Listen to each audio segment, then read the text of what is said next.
لماذا يؤلمني كتفي؟ هذا هو المشكلة الأكثر شيوعاً التي تطرح علي في عيادتي. أول سبب شائع لألم الكتف هو إصابة الكفة المدورة. يحدث هذا عندما يسقط شخص ما ويصيب كتفه، أو شخص يشارك بشكل متكرر في أنشطة ثقيلة على الكتفين مثل الجيم أو السباحة أو الكريكيت.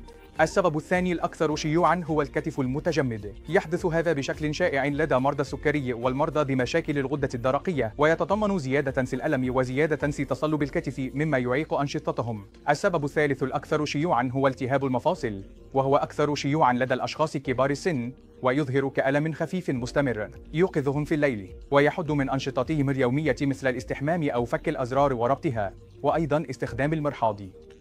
السبب الثالث الأكثر شيوعاً هو عدم الاستقرار، وهو محدد جداً للأشخاص الذين يشاركون في الأنشطة الرياضية، وهناك علاجات فعالة متاحة. لذا ينصح باستشارة أخصائي الكتف لهذه المشكلة. شكراً جزيلاً.